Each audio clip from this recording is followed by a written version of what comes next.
Imagine a scenario where in a meeting a boss is saying to the team that you will have to submit the proposal by next week.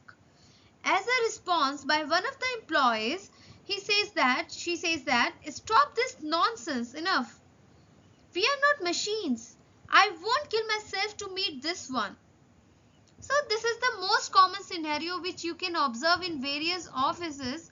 Why people behave like this, what are the reasons, and in this situation how can we pacify the situation, how can we understand the behavior of the person. All these answers you are going to get in this lecture series. This is the topic number 5 in my OB lecture series. The title of the topic is Transactional Analysis, which is given by Eric Berne and which is based on Sigmund Freud personality theory, id, ego and superego. With this background, I would like to present this lecture. Let's have a look what are we going to study in this lecture. We'll start with understanding the background of the transaction analysis on which it is based, followed by the concept of transaction analysis. We'll also study how transaction analysis and Freud's structural model are related, the basis of structure of human personality, followed by advantages of TA, why we should study transaction analysis in detail, and also various ego state, where we are going to discuss about the 3 types of child ego state, then adult state, and then 2 types of parent state. We are also going to study about the shift in ego states, which is not mentioned in the content but it is there in the lecture. You can identify that particular slide.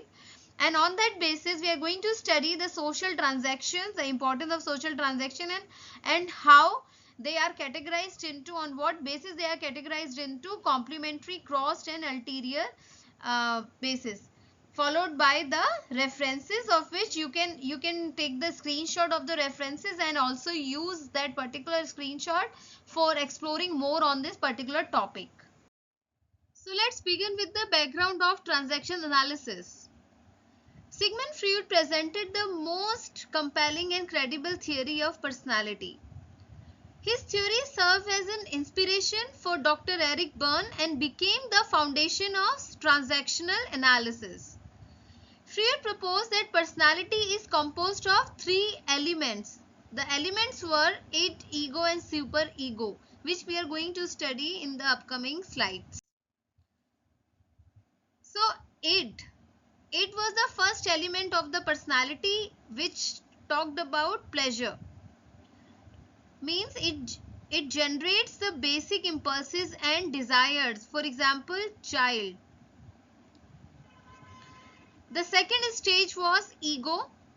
It was driven by realistic principle, the thing which balances these impulses with the reality of the external world.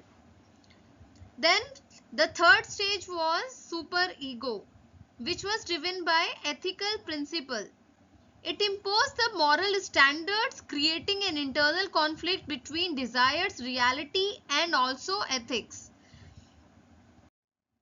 Let's understand the example of transaction analysis basis id, ego and superego theory given by Sigmund Freud with the example of a student. Let's say a student, Somit, is sitting in the classroom during an important lecture. Suddenly, he feels bored and wants to check his mobile phone to play a game or browse social media. There can be 3 thinking in his mind. The first one could be, I am so bored, I want to check my phone now and it will make me feel better right away.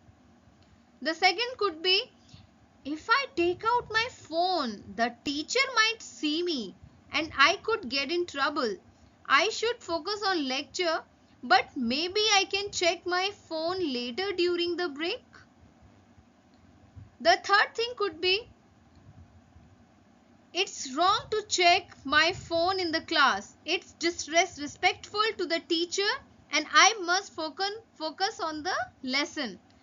So in the first scene, he is talking about the immediate gratification. Means he is talking about id. The primary factor in this is id.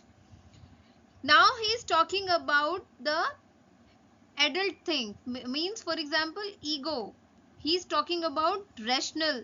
He's talking about being rational, and he's talking about reason. In the third instance, he's talking about what is ethical.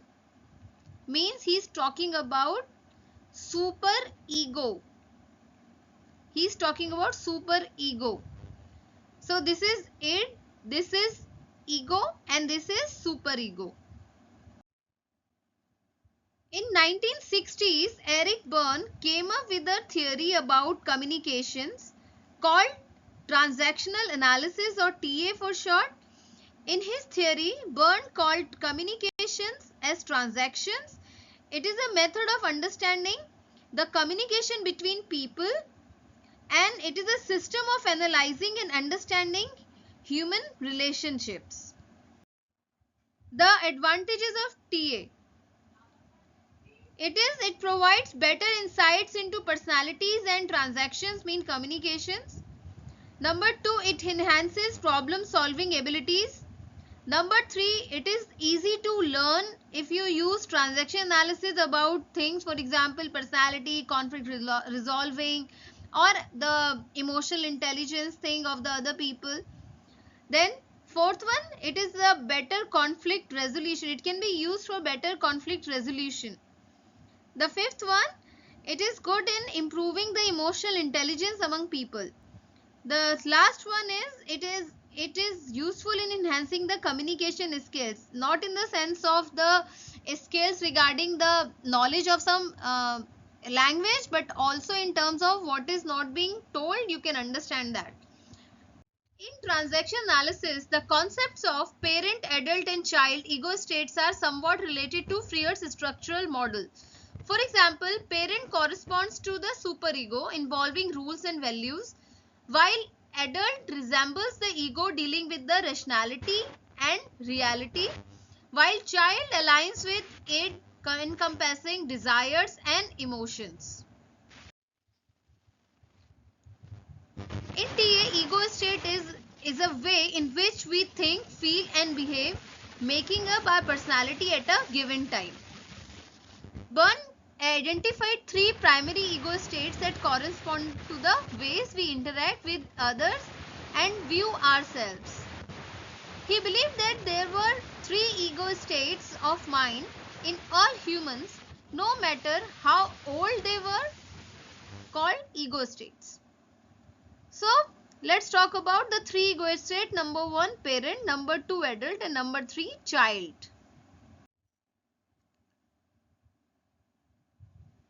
Each ego state has a particular verbal or non-verbal characteristics which can be observed if you are watching people. Each ego state has a positive and negative aspect. While the above ego states are present in all of us simultaneously, only one of these will be in command at a given moment in time. Also, the states do not depend on the individual's age, as I told you in the earlier slide also, and each present positive and negative aspect. For example, a person who is 60 years old can act like a child ego state, and also a person who is a kid who is 10 years old can also act as an adult while communicating. So when you are talking about ego states, either child, adult or parent, age does not matter at all. It can happen, it can be observed in any age as per the maturity or the situation of the communication. The parent ego states represents the part of the person's personality that is authoritative, dogmatic, overprotective, controlling, nurturing, critical and also right. These characteristics are usually learned from one's parents or adults who guided one's early life experiences, and the parent is therefore can be understood as a taught concept of life. In the same way, an adult is thought, means what has emerged as an outcome of thinking, what the person has learned and after thinking has become. The third is child. Child has nothing to do with the thinking or what is being taught, but it is rather, it's about how you feel.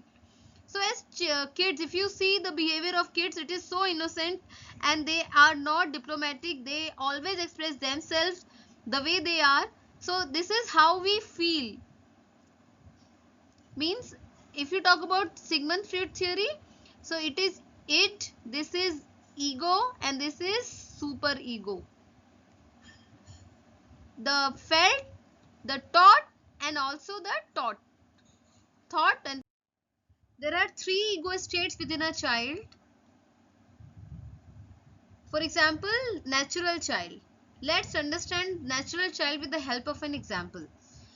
Imagine someone at a party who is spontaneously dancing and having fun without worrying about what other peoples are going to perceive or judge about them. They don't bother about what people are going to think about them. So they just have fun. So that is the natural child. Then let's talk about the second one, that is adapted child. Okay. Consider someone who during a team meeting goes along with the proposal, but he doesn't fully agree with because he wants to avoid a conflict and also gain approval. So this is the maturity kind of behavior. Now let's talk about the third example with the help of a scenario. So you are, just imagine that you are in a team meeting discussing a new project timeline with the team leader. But your team leader proposes a strict deadline. And as a team member, you start saying that this is ridiculous. You always give us impossible deadlines. We are not machines, we are humans. And I won't kill myself to meet this one. So this is the behavior of a rebellious child. Okay. Let's understand all 3 child ego states with the help of examples. The statement for the natural child would be, let's say, I love this game, let's play it all afternoon. Just pay attention to this thing. He has said all afternoon. Things we like, we always want to repeat, and we can do them all day long without thinking about anything. So the behavior could be dancing around the room just because a favorite song comes on, or laughing out loud at something funny without worrying about being judged. Then the response could be expressing excitement by jumping up and down when receiving a surprise gift. The adapted child example could be the statement, I'll do whatever you say, I just want you to be happy. The behavior could be agreeing to do something you dislike to avoid conflict or gain approval, such as staying late at work even when feeling exhausted. You just want to keep people, happy. Saying, I am sorry, I won't do it again, even if the situation was not entirely your fault, and to maintain pace to avoid confrontation. So maturity is when you realize that even if it is not your mistake, but people value you value people more as compared to your own self gratification or anything else. Then rebellious child. Let's say, I don't care what you say, I'll do my way. Behavior: refusing to follow the instructions, such as ignoring a manager's directives in a meeting or deliberately breaking minor rules, like staying out past curfew. Then response: rolling eyes or giving a sarcastic remark like, oh sure, whatever you say, in response to being told what to do. Now let's talk about adult ego state. What's the thought state of the mind? So it talks about the logical reasoning, fact-based decision making, and practical problem solving.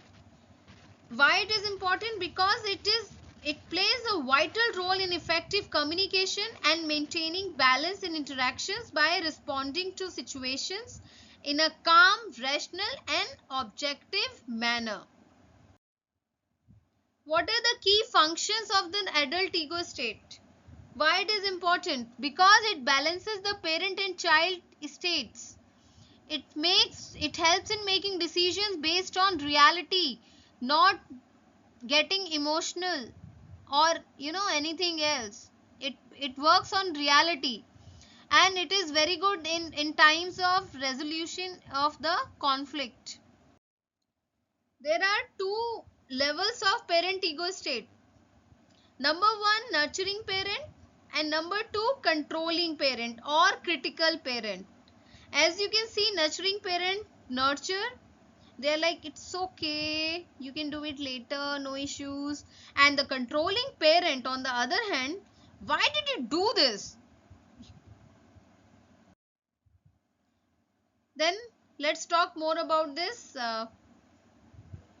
parent ego state. Number one, nurturing parent. They offer emotional support, love, and care, while the critical parent or the controlling parent, they enforce rules, provide guidance, and sometimes criticizes. So what are the examples in different contexts? At workplace, you can take the example of nurturing parent. For example, I know you have had a rough week. Take some time off to recharge. On the other hand, at the workplace, you will get to hear this thing as well. You must follow the protocol exactly as it's laid out. So they both are the workplace examples. Now let's talk about how these kind of examples are visible in our family. So in the family context, nurturing parent would be, don't worry, I am proud of you no matter what, even if you have failed. And critical parent, finish your homework before you watch TV. Maybe we all have gone through this, both the phases, because our parents are balance of both. Yeah, especially India. Now let's talk about friendship. The nurturing parent behavior can be observed, I am here for you and I believe in you. However, the critical parent attitude could be, you really need to stop wasting your time on that. Okay, look at the sentences below and match the ego state to sentence. So these are the sentences. So let's say, don't worry, everyone makes mistakes. This is a nurturing parent. Now, that's not how it's done. Do it properly. That is a controlling parent or critical parent. Now, I see you are upset and I can tell, I see you are upset and can you tell me more about what's bothering you? That is an adult statement. When we say, then can we try something new today? This is natural child. When we say, I should probably stay quiet so I don't get in trouble. This is adapted child.